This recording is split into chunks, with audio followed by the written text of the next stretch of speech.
প্রথমে এই ভিডিওটা দেখো, তারপরে তোমাদের পুরো ঘটনাটা আমি বলছি।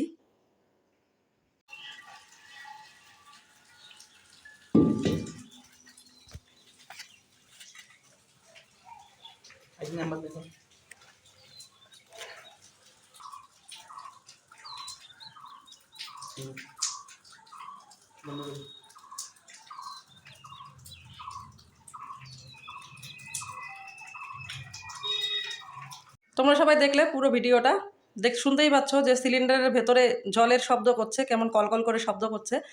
তো এটা হচ্ছে আমার গ্যাস যেহেতু শেষ হয়ে গেছে, সিলিন্ডার চেঞ্জ করব, তখন সিলিন্ডারটা খোলা হয়েছে লাগানোর জন্য। এবারে যখন খুলেছি আমি, তখন দেখতে পাচ্ছি সিলিন্ডারের ভিতরে কলকল করে আওয়াজ করছে। তো আমি ভাবলাম হয়তো আমার সিঙ্কের হয়তো কলটা খোলা আছে। চেক করে দেখলাম যে না, ওটা বন্ধ। তারপরে সিলিন্ডারটা ভালো করে ঝাঁকিয়ে দেখলাম যে ওখানে জলের আওয়াজ হচ্ছে, মানে সিলিন্ডারটার ভেতরেই জল আছে। এবারে ভর্তি সিলিন্ডারে তো আমরা বুঝতে পারবো না যে ভেতরে জল থাকে কি না। যখন সিলিন্ডারটা শেষ হয়ে যাবে তারপরে বোঝা যাবে যে ওখানে জল আছে কি না।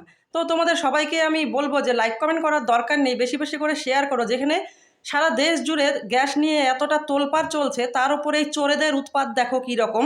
যেখানে 2 থেকে 2.5 কিলো গ্যাস হয়তো কম থাকে এই জলের কারণে। তো এমনিতেই তো গ্যাসের দাম বেড়ে গেছে, তার উপর গ্যাসের বুকিং নিচ্ছে না, মানুষের মাথায় হাত। কি করে রান্না করবে যারা আমাদের মতো লোকেদের, যাদের গ্যাসই একমাত্র সাহারা, তারা আমরা কি করে রান্না করে খাবো? আর গ্যাসের দাম যে হারে বেড়ে যাচ্ছে দিন দিন, আমাদের পক্ষে তো সম্ভব নয়।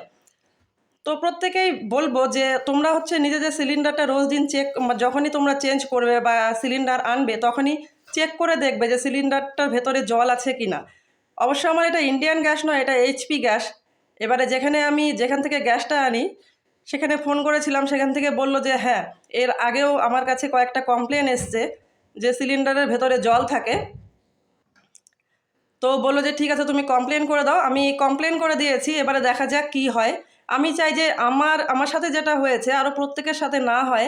এই চোরেদের উৎপাত একটু হলেও কমুক, আমাদের সাধারণ মানুষরা একটু শান্তিতে থাকি। এটাই আমার সবার কাছে আবেদন যে তোমরা বেশি বেশি করে ভিডিওটাকে শেয়ার করো, যাতে বাদবাকি মানুষগুলো জানতে পারে যে কীরকম জালিয়াতি শুরু হয়ে গেছে এই গ্যাস নিয়ে। চলো, ভালো থেকো সবাই, টাটা।